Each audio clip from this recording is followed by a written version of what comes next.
Assalamualaikum bosku, welcome to my channel. Sebelum menonton, jangan lupa subscribe, nyalakan dulu loncengnya, dan jangan lupa like dan komen. Dan jangan lupa ambil posisi rebahan kalian. Untuk kalian, selamat menyaksikan. Selagi Ye Chen mengobati luka dalam leluhur Tianzong, gemuruh tidak pernah berhenti. Para tetua atau murid keluarga Tianzong melindungi gunung dengan seluruh kekuatan mereka. Ini adalah momen hidup dan mati. Tidak ada yang berani menganggapnya enteng.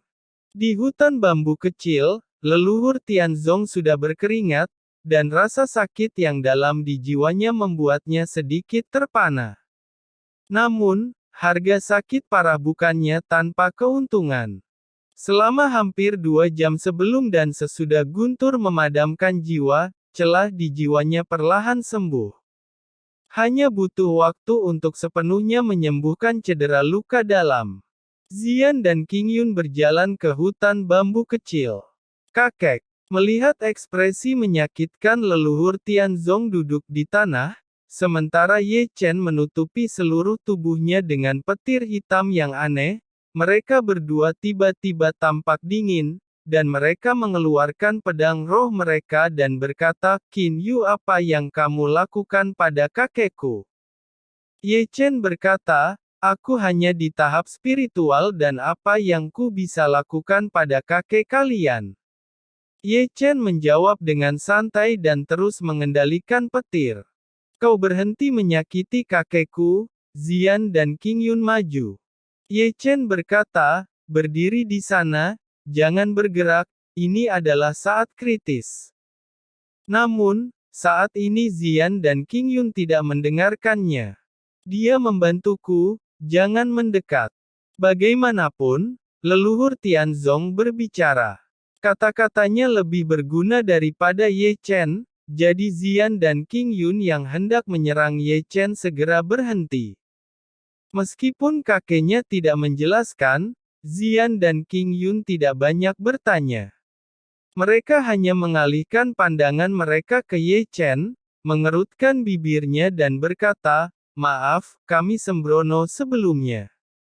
"Tidak apa-apa, dan ini bukan pertama kalinya aku disalahpahami." Ye Chen mengangkat bahu. Segera setelah kata-kata itu diucapkan, Ye Chen mengerutkan kening dengan tajam, dan kemudian leluhur tiba-tiba mundur. Ya, dia baru saja mundur, dan ada serangan panah panjang hitam menembus ruang, membawa begitu banyak kekuatan pembunuh sehingga bambu di hutan bambu kecil dipotong-potong.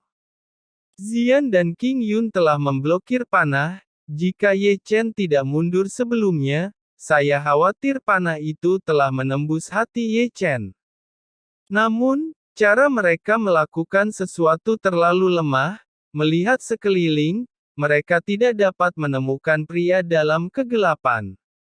Namun, mereka tidak dapat menemukannya, yang tidak berarti bahwa Ye Chen tidak dapat menemukannya. Mata roda abadinya terbuka samar pada saat Ye Chen diserang. Setelah melihat-lihat, Ye Chen akhirnya menemukan pria berbaju hitam di tempat rahasia di luar angkasa dengan pakaian hitam dan topeng hitam di wajahnya. Apakah dia masuk tanpa izin? Ye Chen bergumam. Aula Haus Darah dapat menemukan hutan bambu dari keluarga Tianzong dengan sangat akurat. Pada saat ini, lelaki tua berbaju hitam itu sekali lagi memasang panah. Di atas panah hitam panjang, ada sinar listrik yang tersisa. Mungkin panah itu terlalu mengerikan, sehingga ruang di sekitarnya terdistorsi. Ye Chen sadar bahwa waktu hampir habis, jadi Ye Chen melanjutkan, menyembuhkan leluhur Tianzong. Meskipun Ye Chen tahu lokasi pasti lelaki tua berbaju hitam itu, tetapi pura-pura tidak melihatnya. Untuk ironi Ye Chen, lelaki tua berbaju hitam itu tidak mengatakan sepatah kata pun, dan tiba-tiba melepaskan tali panahnya. Targetnya adalah dia. Ya, panah ini sama suramnya dengan yang sebelumnya. Ini lebih menakutkan dari yang sebelumnya, dengan kekuatan pembunuh yang mematikan, sangat kuat, dengan penetrasi lubang yang sangat kuat. Melihat kemunculan kembali panah panjang hitam, Xian dan Qing Yun yang menghalangi Ye Chen telah mengorbankan artefak untuk melindungi Ye Chen dan leluhur Tianzong. Mereka bekerja sama untuk mengerahkan kekuatan magis yang sama, membentuk perisai keras. Ya, klik. Kedua suara itu tidak terputus. Panah mengerikan itu mematahkan pertahanan Xian dan Qing Yun. Keduanya memuntahkan darah di tempat dan terguncang dan terbang keluar. Ya, panah panjang tidak berhenti, menembus ruang, dan sudah memaksa Ye Chen beberapa meter jauhnya.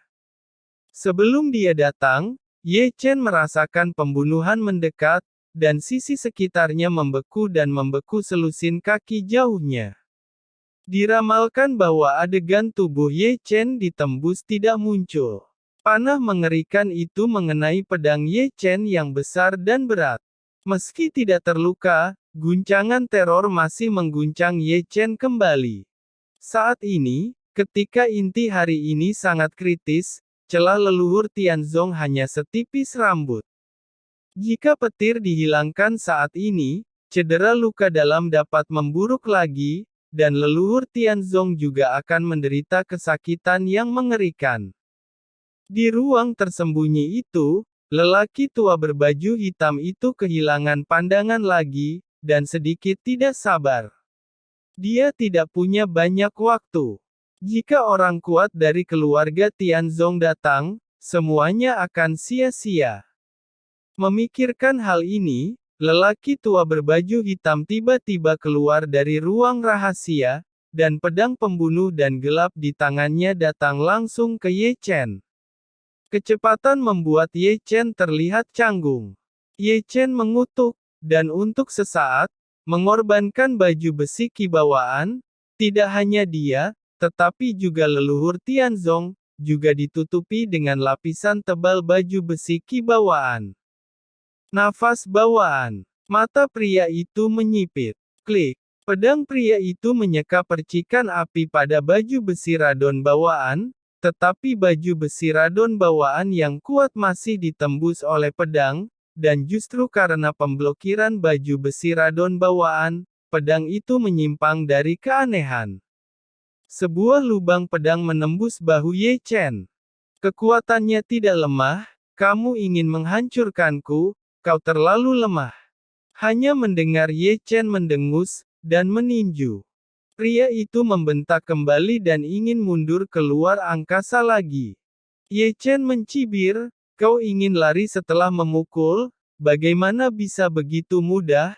Ye Chen tiba-tiba menyusul, tanpa banyak bicara, tetapi tinju mengepal.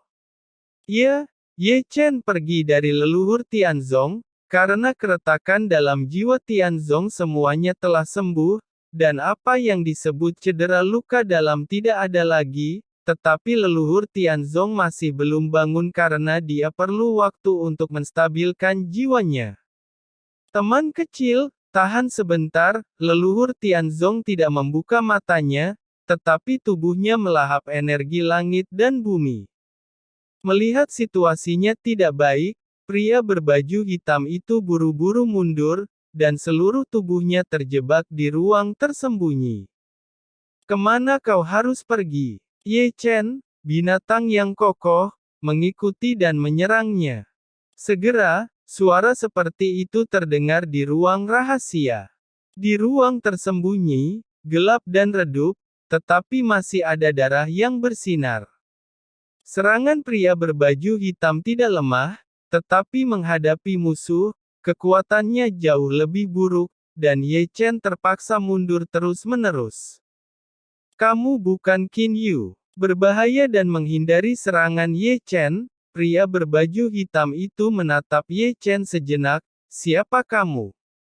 Jelas, pria berbaju hitam mengenali teknik rahasia, dan nadanya lebih terkejut. Ye Chen memandang lelaki tua berbaju hitam itu dengan penuh minat.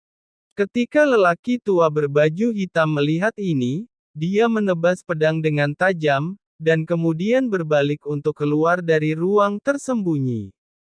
Kecepatan pembukaan tidak lambat. Ye Chen segera mengejarnya, tetapi kembali lagi dan berdiri di samping leluhur Tianzong, untuk berjaga-jaga. Terima kasih saudara Qin atas bantuannya. Ketika Ye Chen keluar, Ziyan dan King Yun maju dan membungkukkan tangan mereka satu demi satu. Segera, ada raungan di sisi bukit, dan ketika dia memalingkan muka, dia bisa melihat bahwa seorang pria bertopeng mengejar dan membunuh seorang pria tua berbaju hitam. Mungkin itu terlalu mengejutkan dan menarik perhatian terlalu banyak orang. Ada apa? Siapa pria berbaju hitam itu? Segera, para tetua keluarga Tianzong bergegas. Tidak peduli siapa itu, bunuh dia di tempat. Chu Tianzhen datang ke dan gemetar dengan perintah seolah-olah dia sudah mendengar suara leluhur Tianzong. Ziyan dan King Yun melirik Ye Chen dalam kehampaan, dan kemudian menatap Ye Chen di samping mereka. Penampilan mereka tiba-tiba menjadi sedikit aneh, dua tubuh Qin Yu. Raungan antara langit dan bumi berlanjut. Tidak hanya aula haus darah yang kuat di luar yang membombardir arai formasi, tetapi juga kejutan mengerikan di dalam formasi. Orang tua berbaju hitam itu sedih dan dipukuli oleh sekelompok tetua dari keluarga Tianzong sampai mati, tetapi dia tidak bisa berbalik.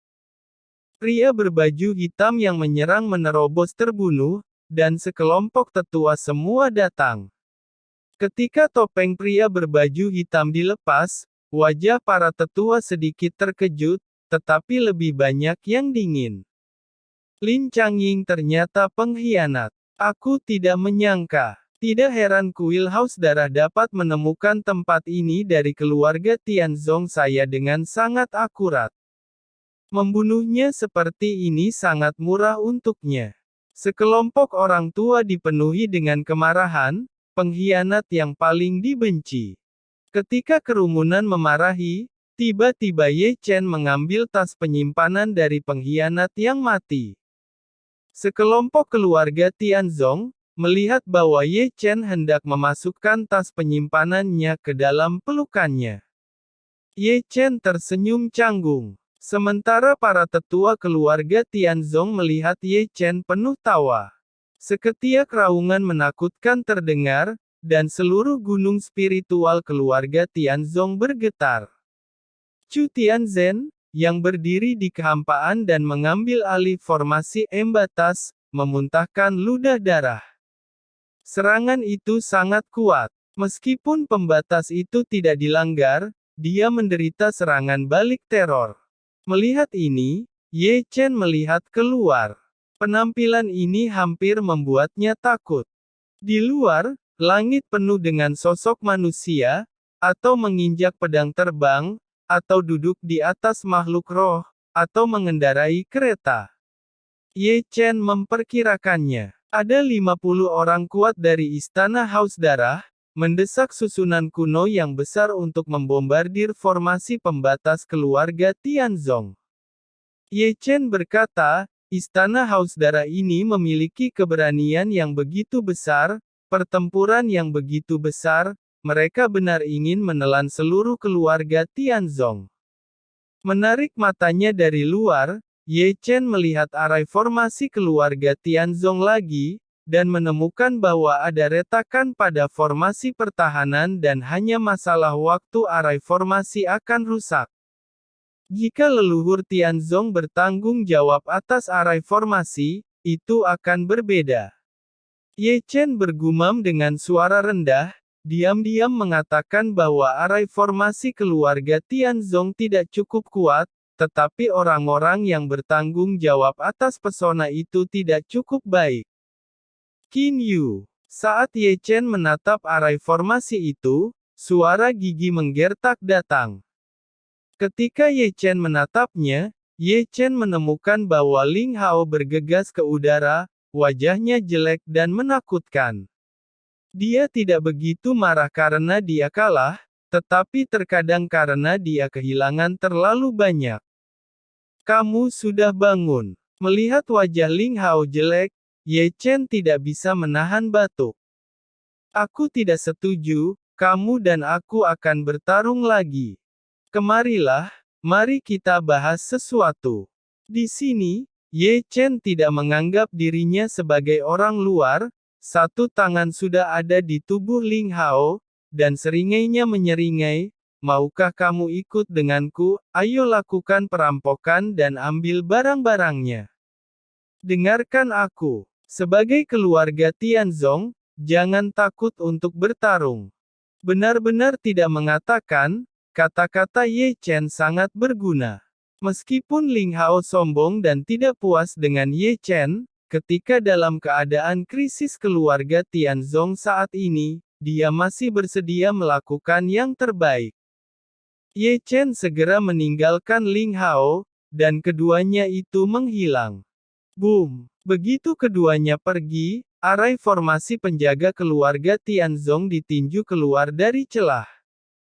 Boom! Ada raungan menakutkan lainnya, dan arai formasi itu robek lagi untuk membuat retakan besar. Kemudian, seorang lelaki tua berjubah ungu turun dari langit, paksaan kuat dari tahap Heavenly Immortal setengah langkah, menyapu langit, dan tawa yang tidak bermoral terdengar di awan. Benar-benar tidak mengatakan, lelaki tua berjubah ungu kuil haus darah itu belum berani masuk, karena arai formasi baru saja membuat celah dan belum rusak. Dia tidak berani masuk dengan mudah. Terkadang, jumlah yang sangat besar dapat menutupi kesenjangan.